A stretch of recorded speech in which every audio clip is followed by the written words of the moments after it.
किसी देवता को शंभु नहीं कहा गया, केवल एक देवाधिदेव महादेव जिनको शंभु कहा गया, क्योंकि वो स्वयं भू है, स्वयं प्रकट है, ना कभी जन्म हुआ ना कभी मरता है। वो दुनिया के साथ में आज भी है, कल भी रहेगा। ब्रह्मांड नष्ट भी हो गया तो शिव रहेगा, बाकी का साफ है। स्वयं भू है वो, इसलिए उसको शंभु कहा गया। स्वयं भू शंभु है।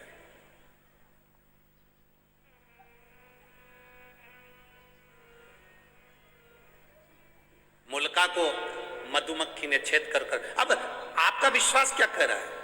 क्या एक मधुमक्खी मां बन सकती है? वो भी एक इंसान के बच्चे की, मनुष्य के मानव के बच्चे की। मधुमक्खी से मुल्का ने पूछा, मां, मधुमक्खी से पूछ रहा है, मां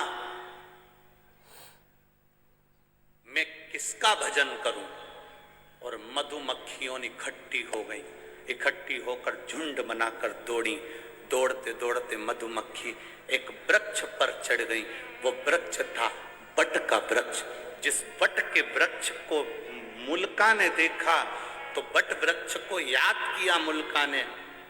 ये बट वृक्ष ब्रह्मा जी के कटे हुए शीश से प्रकट हुआ है, इसलिए मेरी मां कह रही है कि इस ब्रह्मा का तू तप कर। मुल्का ने ब्रह्मा जी का तप करना प्रारंभ करा। इतना घोर तप मुल्का ने करा, बट वृक्ष के नीचे बैठ जो तप करना प्रारंभ करा तो ब्रह्मा जी प्रकट हो गए, ब्रह्मदेव सामने।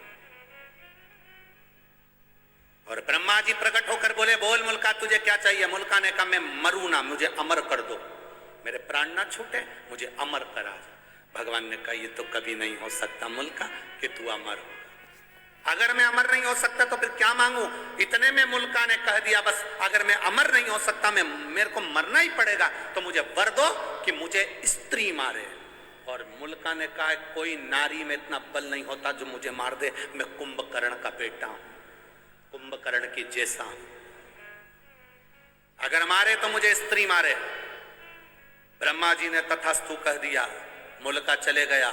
उसने तुरंत वहां से गया और मधुमक्खी से पूछा, मां मैं किसका पुत्र हूं? मधुमक्खी ले जाकर उसे लंका की ओर दिखा देती है मार्ग। मुल्का को मालूम पड़ा कि मैं कुंभकर्ण का बेटा हूं और मेरे पिता को राम ने मारा था, पर मेरे पिता का साथ विभीषण ने दिया था। मेरा चाचा, मेरे परिवार का व्यक्ति जिसने मेरे पिता को मारने में साथ दिया, मेरे ताऊ को मारने में साथ दिया, मैं विभीषण को नहीं छोड़ूंगा। और मुल्का लंका में प्रवेश करने लगा। लंका का गेट बंद करा गया, दरवाजा बंद करा गया। विभीषण को मालूम पड़ा कि मुल्का मेरे ऊपर आक्रमण कर रहा है, कुंभकर्ण का बेटा मेरे ऊपर आक्रमण कर रहा है। विभीषण रातों रात भागकर अयोध्या में आ गए।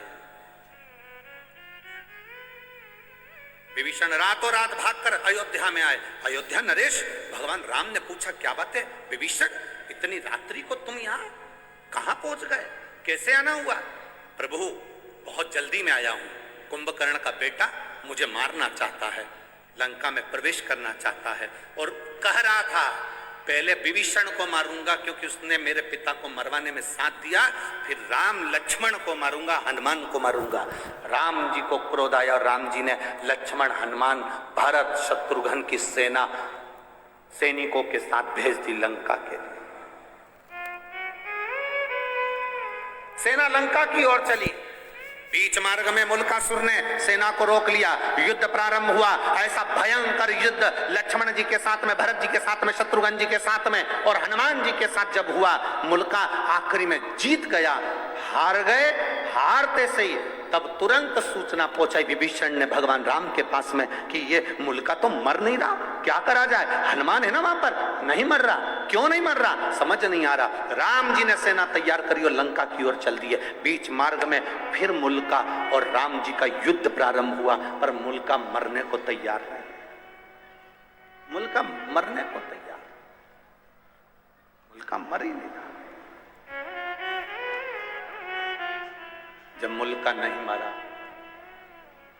मरने को नहीं आजी, हनुमान जी को लगा मेरे प्रभु इस मुल्कासुर से युद्ध लड़ रहे हैं, रावण को तुरंत पछाड़ दिया, कुंभकर्ण को तुरंत पछाड़ दिया, मेघनाथ, अक्षय ये सब मारे गए, बड़े से बड़े असुर मारे गए। आज मेरे प्रभु के सामने ये मुल्कासुर है, कुंभकर्ण का बेटा, और मरता नहीं है।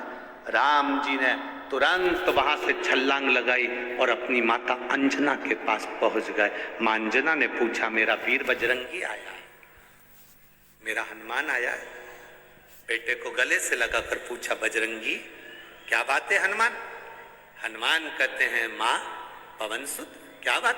हनुमान जी कहते हैं, मां मुल्कासुर के साथ में मेरे प्रभु का युद्ध हो रहा है पर मरता नहीं है। माता अंजना ने कहा, रुक, बैठ मेरे साथ।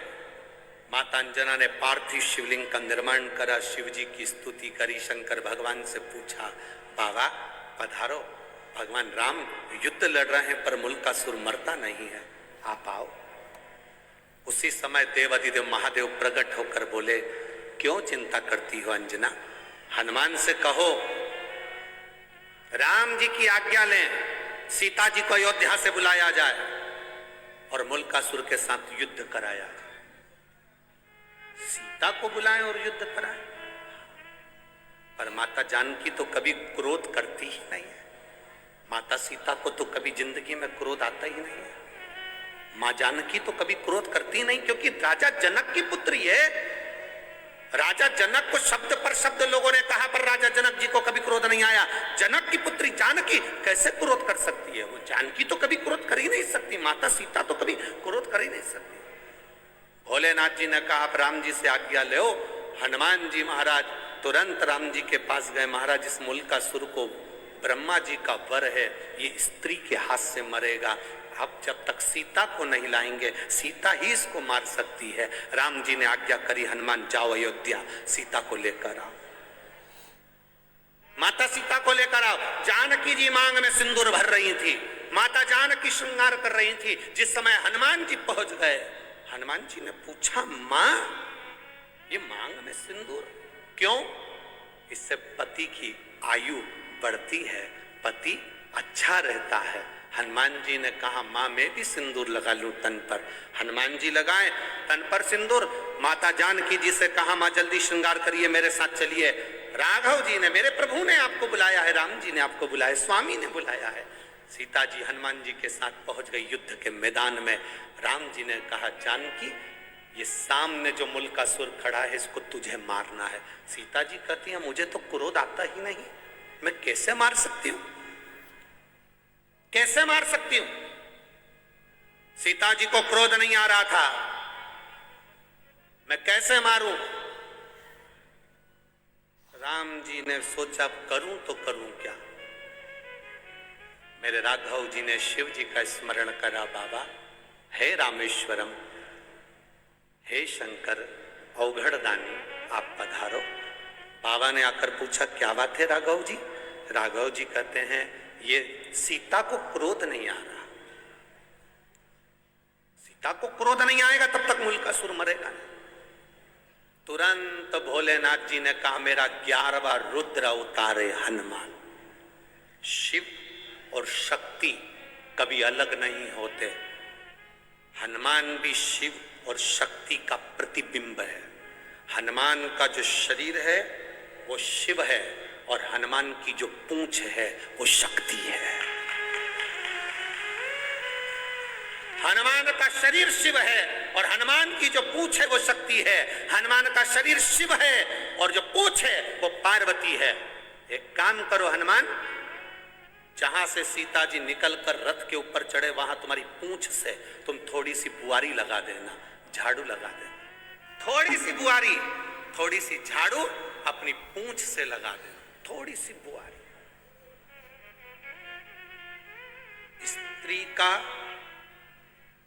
स्त्री का पल्लू, थोड़ा ध्यान देना, बहुत अच्छी विषय है। वो तो ये शंकर सुमन शिव महापुराण की कथा चल रही है तो ये प्रसंग निकले हैं, नहीं तो ये प्रसंग शिव पुराण में हम कभी ना सुनाते। स्त्री का पल्लू,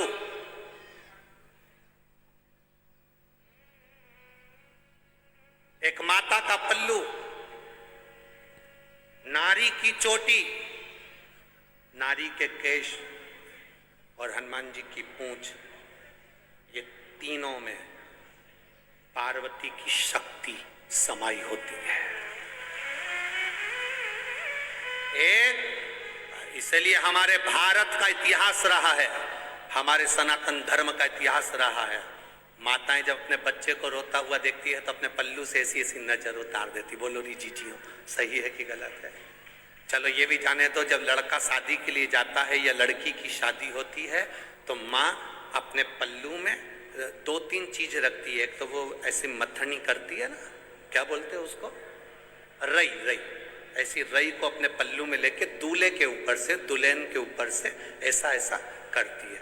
हमारे यहाँ उसको परछन कहते हैं, आप क्या क्या कहते हैं? जम के तो बोलो जरा, आप क्या करते कि नहीं करते पहले तो ये बताओ। फिर वो मूसल लेती है छोटा सा, फिर मूसल को भी दूल्हा दुल्हन के ऐसा ऐसा करा जाता है। फिर वो सूपड़ा रहती है, सूपा फटकने वाला, उसका कोना लेकर वो भी ऐसा ऐसा दूल्हे को दुल्हन को करती है। क्या बोलते हैं इधर? हमारे उसको परछन कहते हैं, दूल्हा दुल्हन की परछन करी। सास करती है, मां करती है। मां का पल्लू, माता का पल्लू, स्त्री की चोटी, हनुमान जी की पूंछ, उसमें मां जगत जननी दुर्गा, मां आद्य शक्ति समाई होती है। तुरंत कह दिया भोलेनाथ जी ने, जब सीता यहां से निकल कर जाए, हनुमान तेरी पूंछ से बुआरी लगा दे।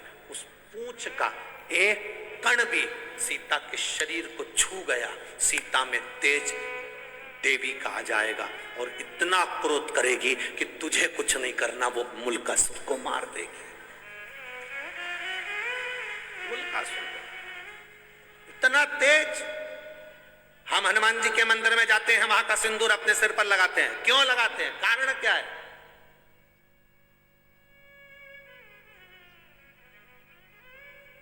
हम हनुमान जी के मंदिर में जाकर उनका सिंदूर लेकर अपने सिर पर लगा रहे हैं। हनुमान जी के सिर पे से सिंदूर नहीं लेते हैं? लेते हैं? अरे बोलो तो जम के। हनुमान जी के कान के पास से सिंदूर नहीं लेते हैं? हनुमान जी की छाती पर से सिंदूर नहीं लेते, हनुमान जी के हाथ के पास से सिंदूर नहीं लेते, हनुमान जी के चरणों से सिंदूर लेते हैं, क्योंकि पूंछ नीचे रहती है, उसका चरण मात्र में भी अगर कोई अंश आया होगा तो हमारा कल्याण हो गया।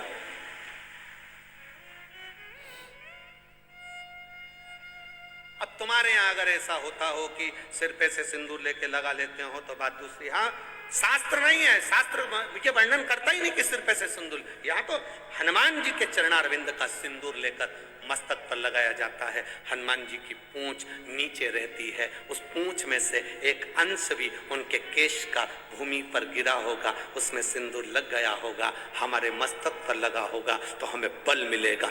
बल मिलेगा तो संसार से लड़कर हम आगे निकल जाए। पवन तनय संकट मंगल मूरति, राम लखन सीता हृदय। शिव है वो। शंकर भगवान ने कहा, हनुमान सीता जी, सीता माता जानकी चली, चलते ही हनुमान जी ने बुहारी काढ़ी। बुहारी काढ़ते से मां जानकी ने देखा सामने मुल्कासुर को। सीता जी ने अपने मांग के सिंदूर का स्पर्श कर कर अपनी छाया प्रकट कर दी। जानकी नहीं, सीता की छाया प्रकट हो गई और सीता माता की छाया ने ऐसा विकराल रूप धारण करा कि मुल्कासुर को 5 बाण में त्रस्त कर कर उसको पचकाड़ दिया। अंत में मुल्कासुर मर गया। मुल्कासुर मर गया।